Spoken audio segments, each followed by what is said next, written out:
Ce chapitre est relativement long et il va faire appel à un certain nombre de notions qui me semblent particulièrement nouvelles.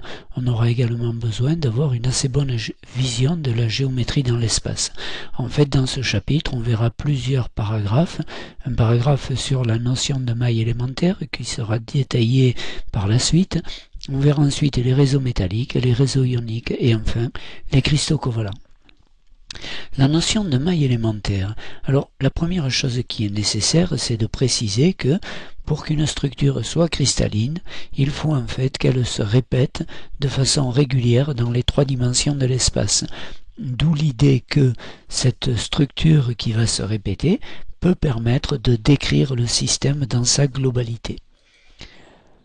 On est bien d'accord que la matière occupe l'espace à trois dimensions, mais attaquer directement avec un espace à trois dimensions me semble un petit peu compliqué, d'où l'idée de passer par une première approche dans l'espace à deux dimensions, c'est-à-dire dans le plan, pour définir un certain nombre de notions qui ensuite seront généralisées dans l'espace à trois dimensions.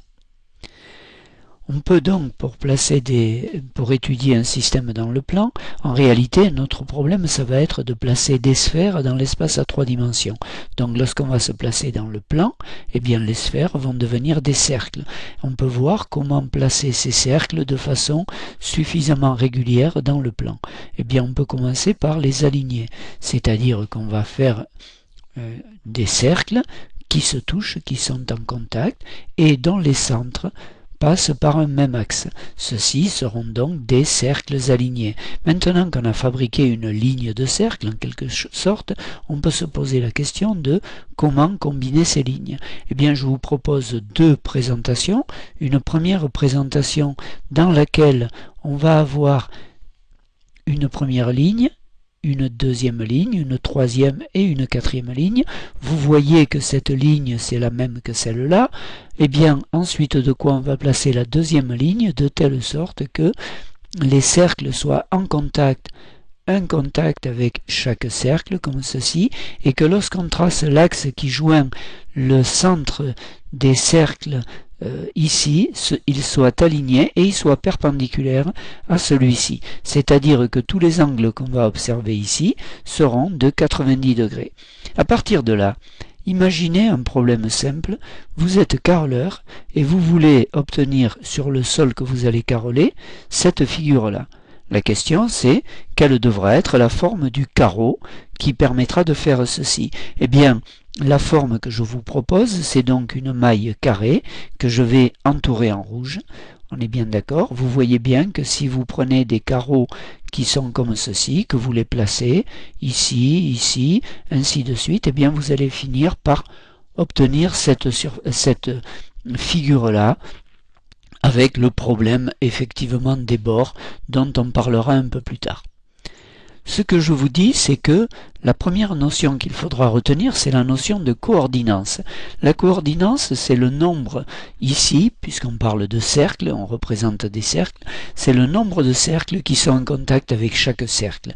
Eh bien, si on choisit ce cercle-là, on voit bien qu'il est en contact avec 1, 2, 3 et 4 cercles.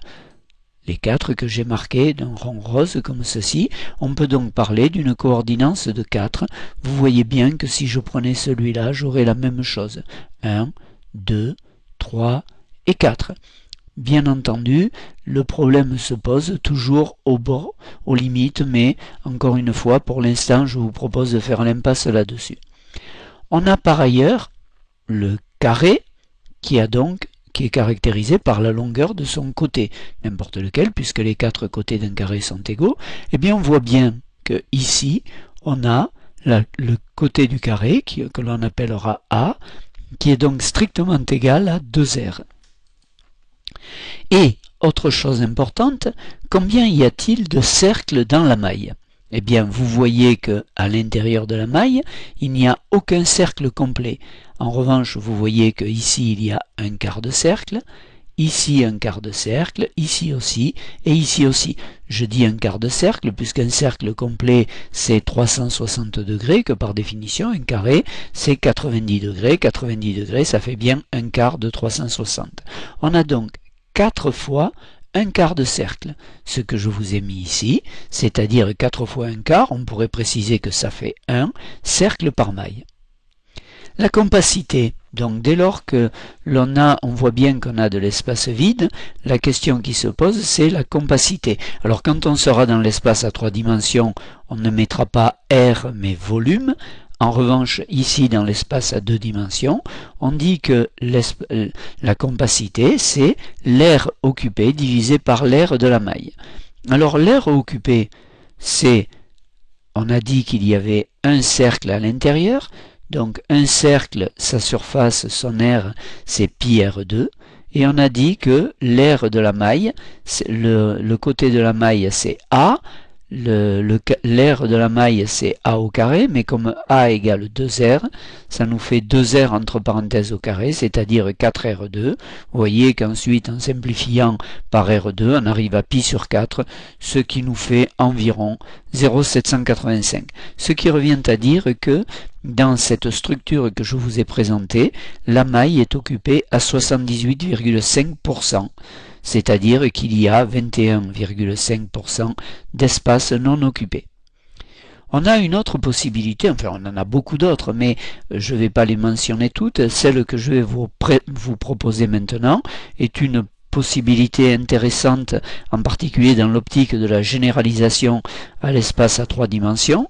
Ça consiste à placer, vous voyez, une première ligne, une deuxième ligne dans laquelle les cercles viennent se placer dans les creux formés par la première ligne, comme ceci, et si on regarde cela, eh bien on dit que les cercles, donc les axes des cercles, des lignes de cercle sont parallèles et je les ai placés horizontalement.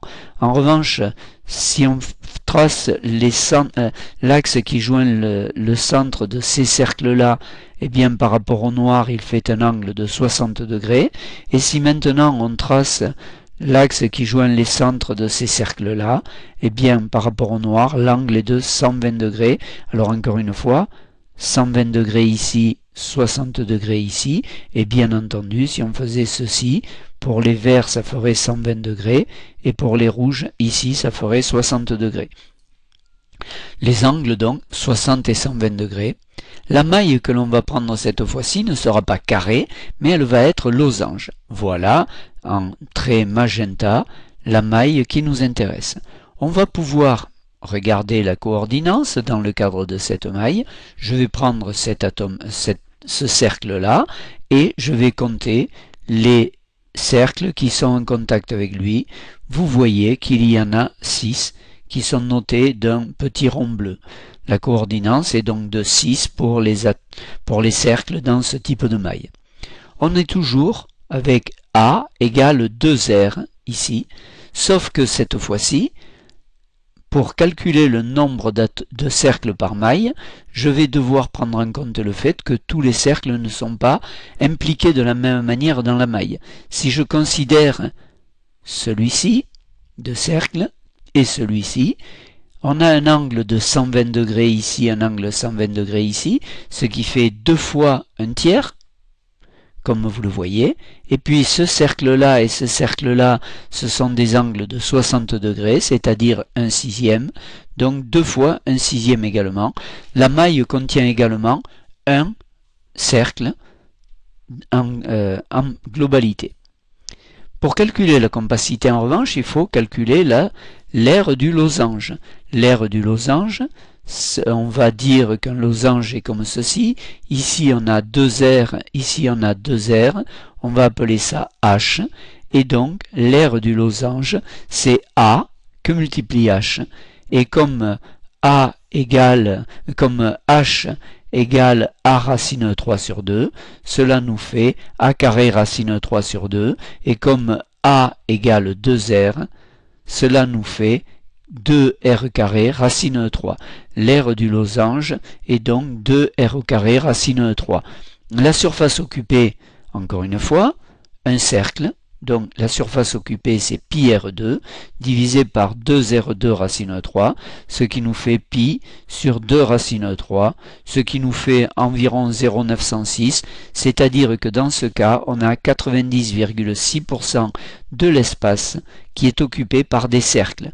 On constate en revanche qu'il y a cette fois-ci deux trous, on verra qu'on les appelle des sites, qui sont beaucoup plus petits que dans la première structure que l'on avait vue.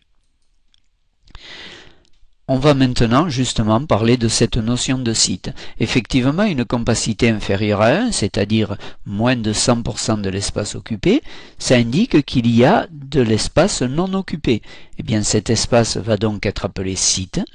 Dans le cas du carré, eh bien, on aura un site carré, puisqu'il est défini par 4 cercles dont les centres forment un carré.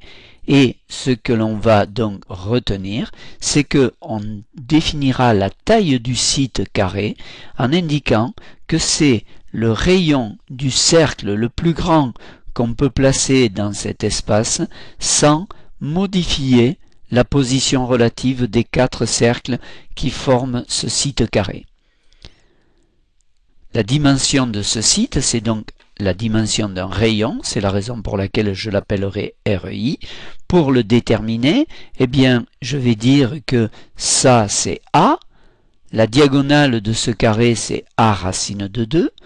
A racine de 2, mais avec A égale 2R. C'est-à-dire que la diagonale du carré, c'est 2R racine de 2.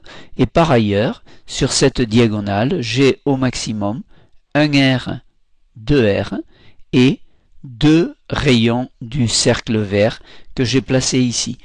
2R racine 2 doit être supérieur ou égal à 2R plus 2RI, étant entendu que la taille du site, c'est la valeur RI maximale lorsque, effectivement, 2R racine de 2 égale 2R plus 2RI.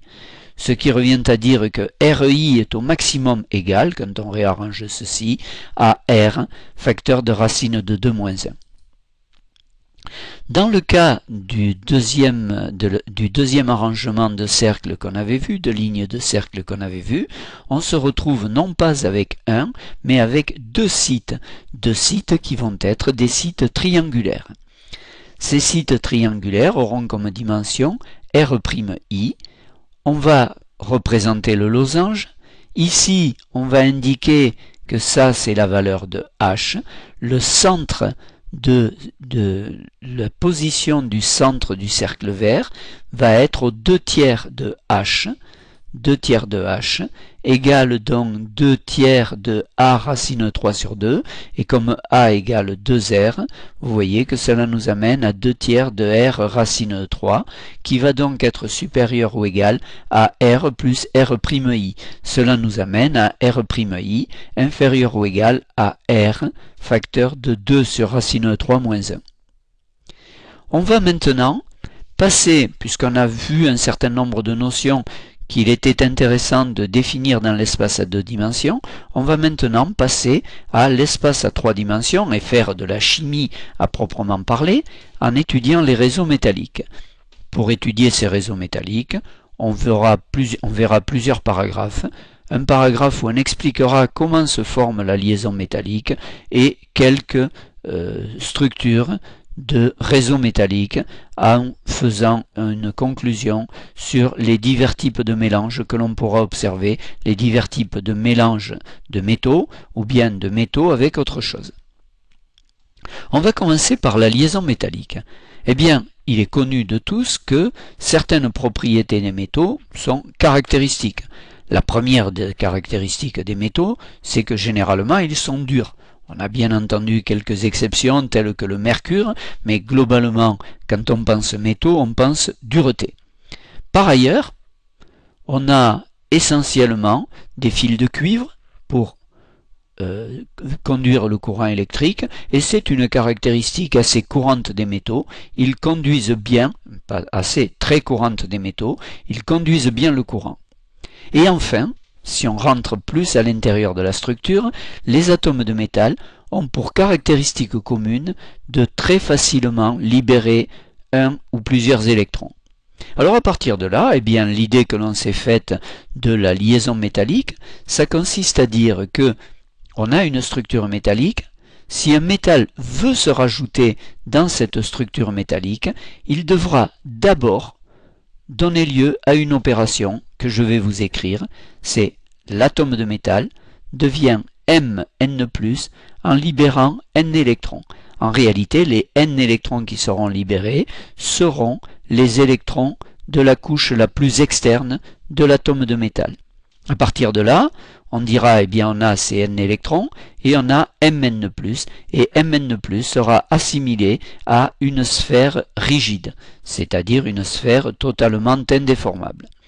Eh bien, une fois que l'on a ceci, on peut essayer d'imaginer ce que ça donnerait si on disposait d'un microscope suffisamment puissant pour aller se situer au niveau des atomes, pour pouvoir observer les atomes. Eh bien, voilà la plaque sur laquelle on observerait le métal, en l'occurrence, et notre microscope très puissant nous permettrait de voir ces fameuses sphères rigides que j'ai représentées sous la forme de cercles rouges, bien sûr, puisque c'est de l'espace à 2 dimensions. Ma représentation est dans l'espace à 2 dimensions, même si ça c'est du 3 dimensions.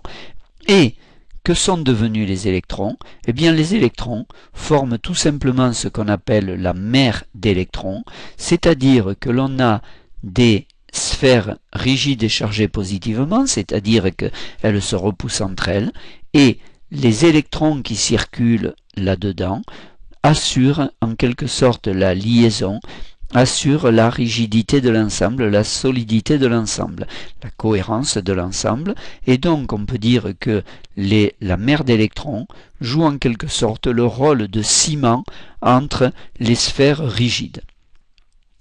On a donc une vision maintenant relativement simple mais intéressante de la liaison métallique.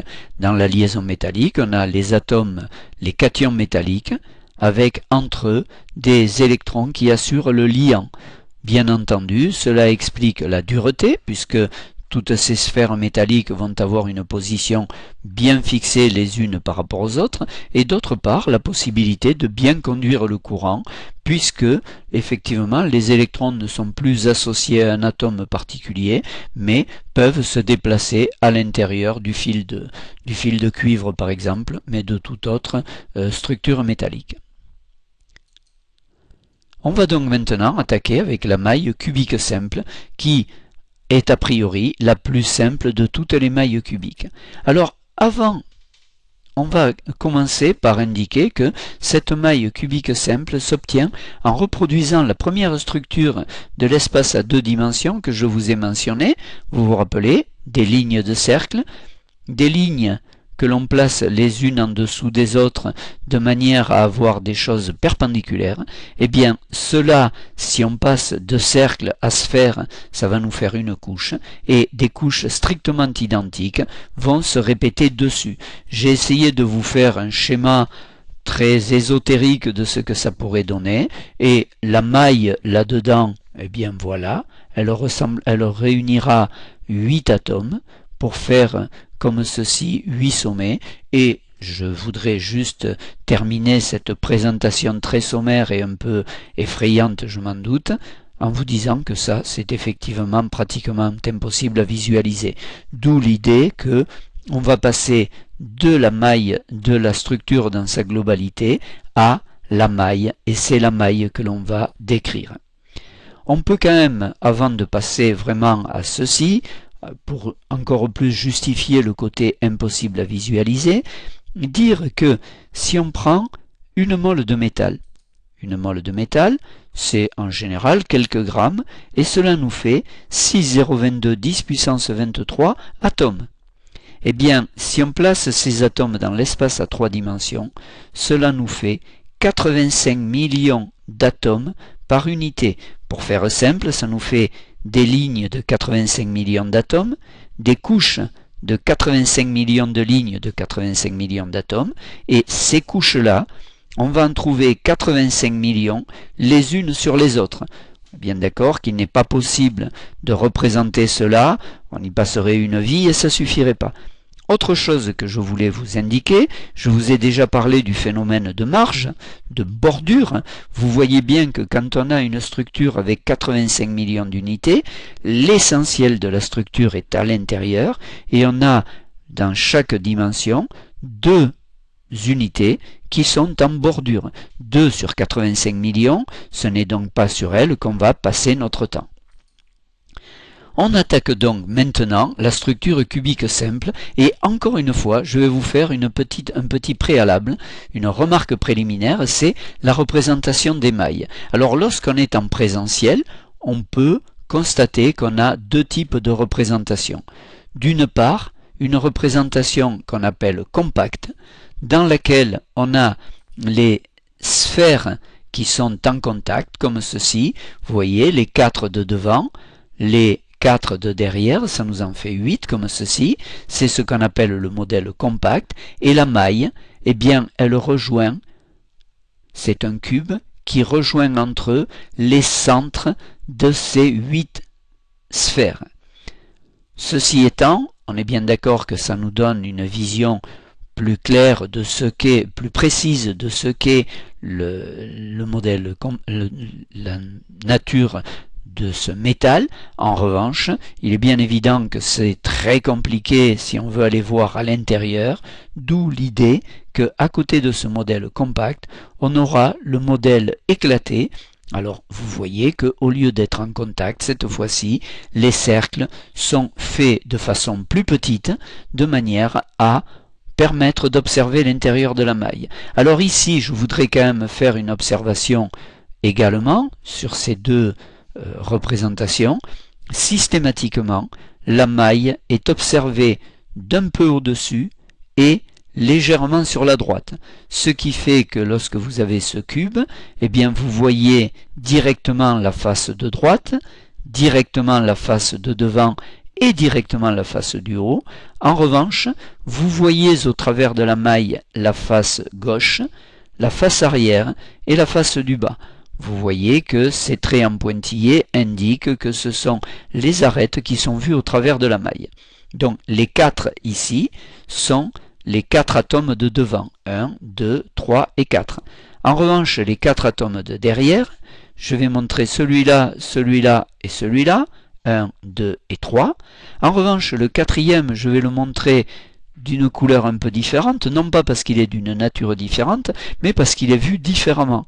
Les 7 premiers sont vus directement, le 8e est vu au travers de la maille. Ça, c'est donc ce qu'on appelle le modèle éclaté.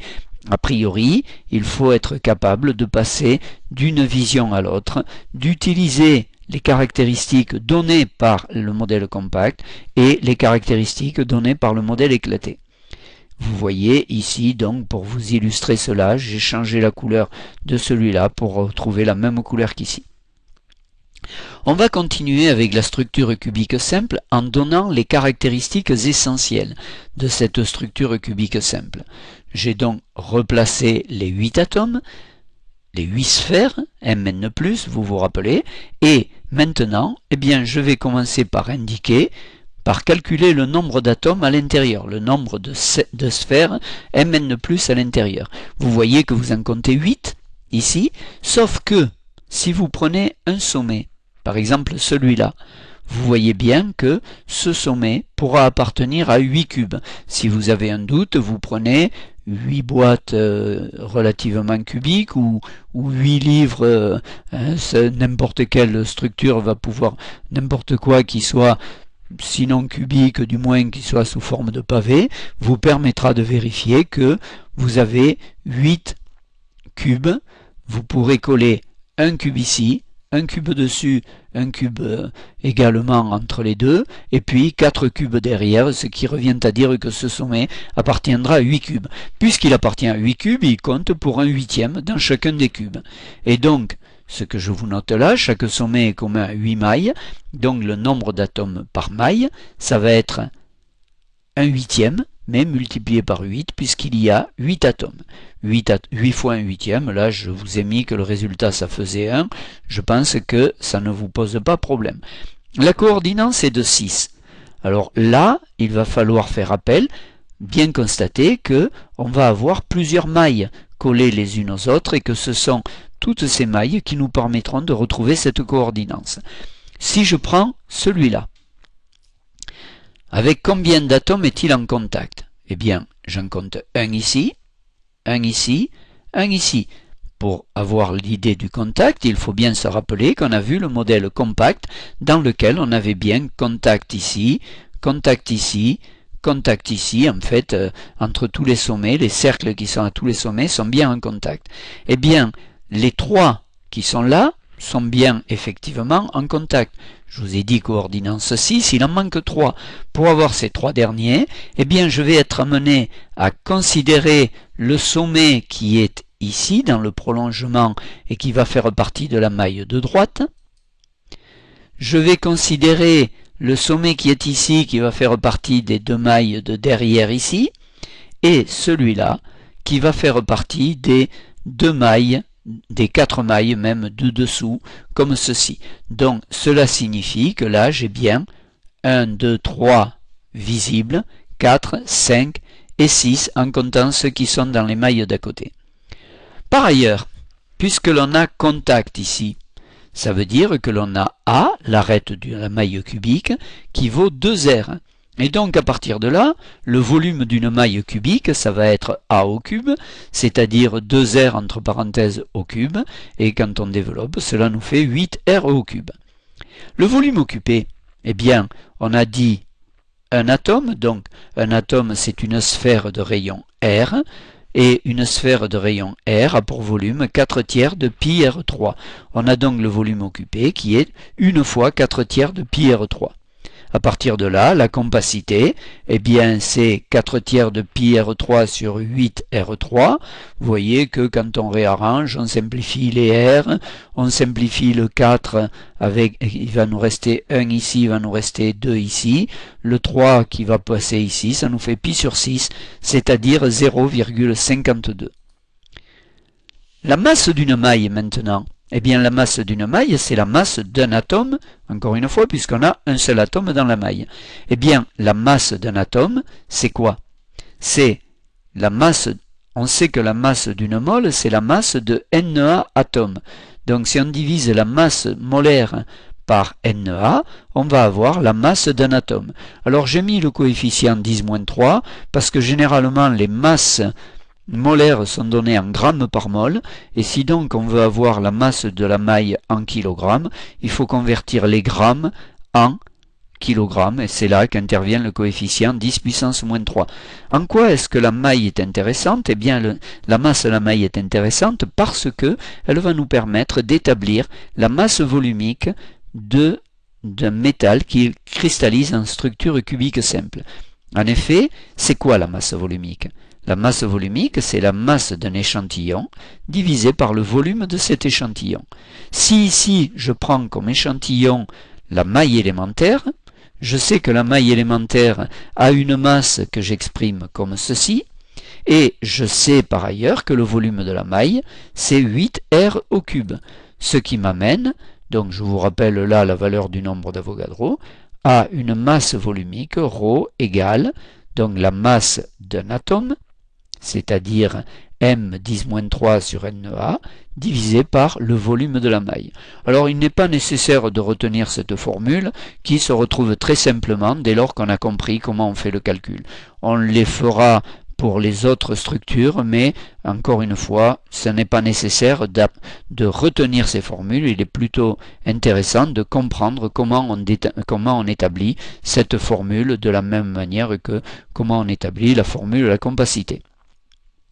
Eh bien, ce que l'on peut encore préciser, c'est que une telle maille présente un seul site, un seul trou, qui est au centre de la maille, et donc puisque c'est un trou qui est un site, pour employer le terme plus correct, un site qui est défini par 8 atomes qui sont au sommet, aux 8 sommets d'un cube, on parlera d'un site cubique, comme ceci, et pour illustrer, pour calculer la taille du site cubique, je vais utiliser le trait bleu, que la surface représentée par le trait bleu comme ceci.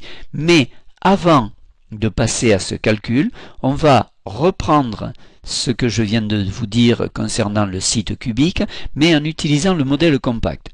Vous vous rappelez le modèle compact? Seule chose, c'est qu'à l'intérieur, j'ai mis ce cercle bleu qui représente donc la taille d'un atome intrus en cherchant quelle est la taille maximale ou le rayon maximal de cet atome intrus.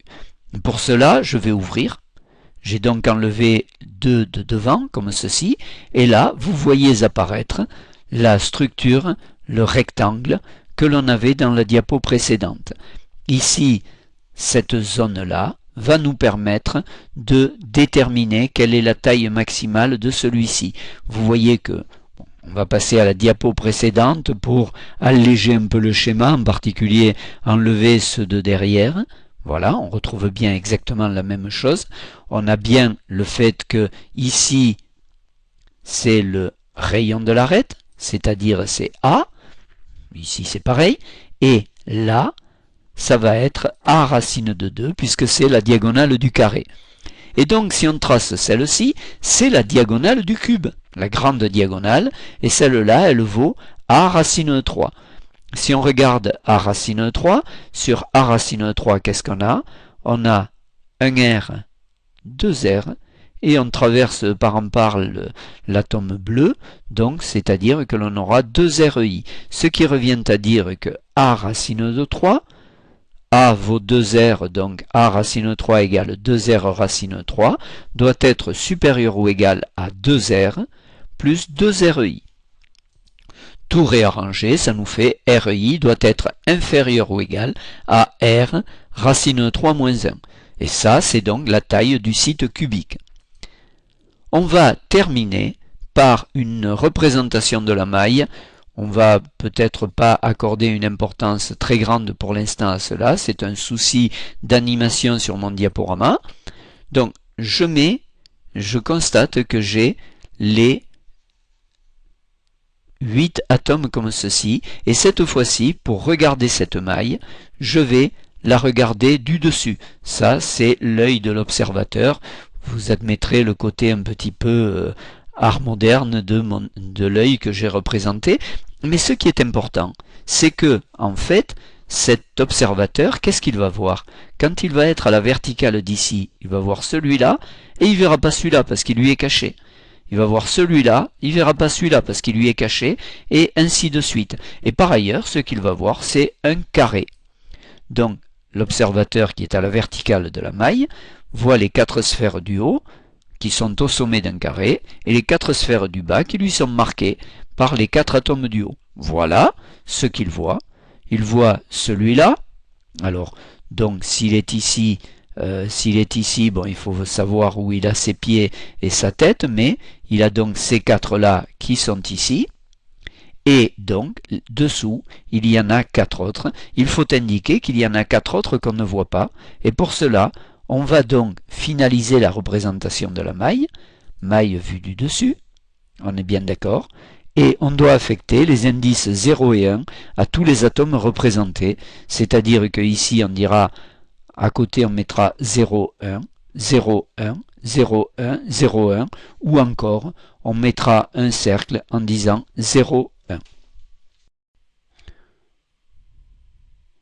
On va donc préciser ceci en mettant 0 et 1 comme ceci, mais ensuite de quoi? Eh bien, on va pouvoir indiquer la position du centre du site, et pour cela, on va remettre la sphère bleue que l'on avait déjà indiquée, qui, elle, va être exactement à mi-hauteur de notre structure.